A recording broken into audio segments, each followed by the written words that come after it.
जय माता की।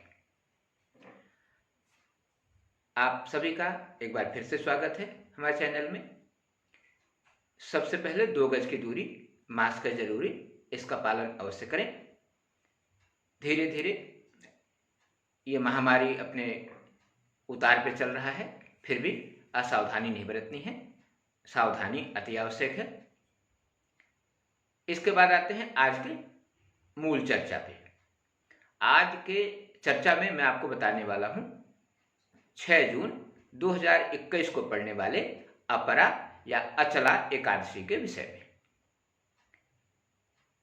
ज्येष्ठ महीने के कृष्ण पक्ष के एकादशी को पड़ने वाले एकादशी व्रत को अचला या अपरा एकादशी के नाम से जाना जाता है।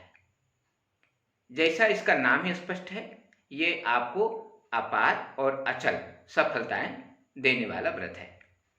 चाहे आप धन की मनोकामना से करें, चाहे स्त्रियां अपने सुहाग की अचलता के लिए या स्थायित्व के लिए व्रत करें, यदि आप नेता हैं आप राजनीतिक सफलता के लिए करें। जिस भी मनोकामना को लेके आप इस व्रत को करेंगे उसमें अचल और अपार सफलताएं मिलेंगी। लक्ष्मी भी मिलेगी, तो अपार और अचल यानी स्थायी लक्ष्मी। आपका यदि आप स्त्री हैं और आपके कुंडली में वैधव्य या कुछ अन्य खराब योग है, तो भी आपको इस व्रत को अवश्य करना चाहिए। आपका सुहाग अचल रहेगा। अब आते हैं इस व्रत के अन्य फल भी। सामान्यतः हमारा सबका मानना यह है कि एकादशी व्रत मोक्ष प्राप्ति के लिए या पुण्य लाभ के लिए किया जाता है। अपरा एकादशी के विषय में वैसे भी सर्वविदित है कि इस व्रत को करने मात्र से प्रयागराज या हरिद्वार या पुष्कर तीर्थ यानी सभी अन्य अति पुण्यवान तीर्थों में स्नान करने का आपको पुण्य मिलता है, और वो पुण्य अपार और अचल होता है, यानी स्थायी पुण्य मिलता है कि जो क्षीण नहीं होता है। इसके साथ ही एक और भी कहावत है या अपने शास्त्रों में कहा गया है कि यदि किसी विजय श्री की कामना से भी आप इस व्रत को करते हैं, वो भी अवश्य प्राप्त होता है। बड़े से बड़ा पाप यानी ब्रह्महत्या जैसे बड़े पाप से भी आप इस व्रत को करके मुक्त हो सकते। इसका मतलब ये नहीं है कि आप हत्या करें, इसका ध्यान रखें।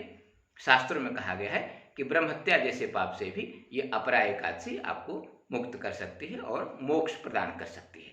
इतना ही नहीं, झूठ, धोखा, अन्याय हर प्रकार के पापों से भी ये एकादशी व्रत आपको मुक्त कर सकती है और अचल पुण्य लाभ दे सकती है।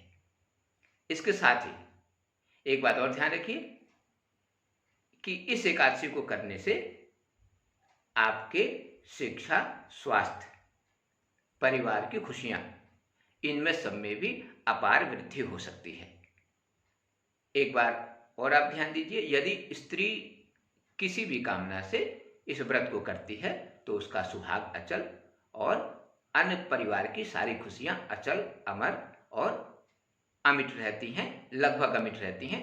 और यदि पुरुष इस व्रत को करता है तो उसके परिवार में भी सब प्रकार की खुशियों की विशालता या भंडारण अपने आप ही बढ़ जाएगा, यानी अपार खुशियां आएंगी जिसको आप संभाल नहीं पाएंगे। इसलिए इस अपरा या अचला एकादशी को अवश्य करें। अब आते हैं इस एकादशी का समय क्या है। तो एक बात का ध्यान आपको अवश्य देना चाहिए कि एकादशी व्रत से अत्यधिक महत्व उसके एक दिन पूर्व यानी व्रत करने से एक दिन पहले का, और पारण का उतना ही महत्व है जितना एकादशी व्रत का। आपको मोहिनी एकादशी के समय बताया कि एकादशी व्रत में रात्रौ जागरणम कृत्वा दिवाच हरि कीर्तनम, यानी दिन में भी न सोएं, भगवान का भजन करें, और रात में जागरण करना अति पुण्यदायी है। अब आते हैं कि इस व्रत का शुभारंभ और पारण कब होना है।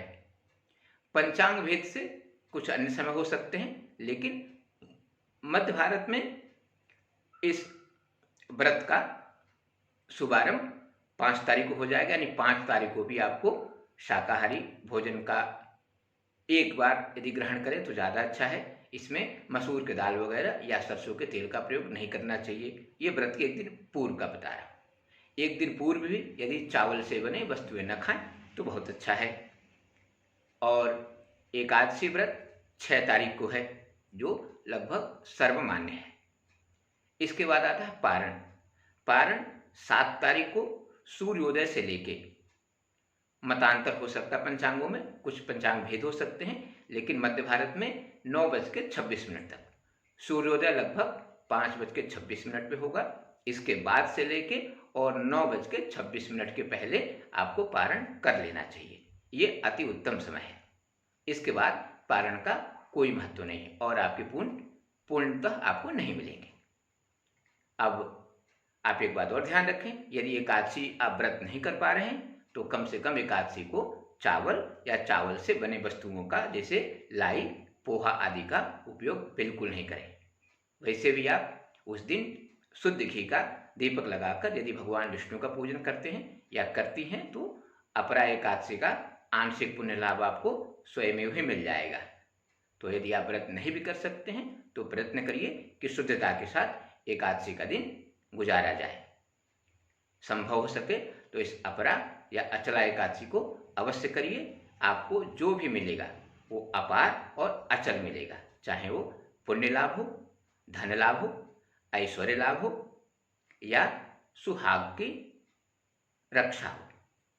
महिलाओं के लिए तो यह व्रत अति ही महत्वपूर्ण है, खासकर उनके लिए जिनके लिए मंगला या अन्य कारणों से वैधव्य योग या उनके पति के लिए अल्पायु का योग है, उनको तो अवश्य करना चाहिए। तो इस व्रत को आप अवश्य करिए और अपार पुण्य, अपार धन, अपार यश कीर्ति का आनंद लीजिए और लाभ लीजिए और इस व्रत को अवश्य करिए। धन्यवाद। एक बात का ध्यान दीजिए, अगले वीडियो में मैं आपको स्वप्न फल का पार्ट 2 यानी भाग 2 अतिशीघ्र आपके सामने प्रस्तुत करने वाला हूँ।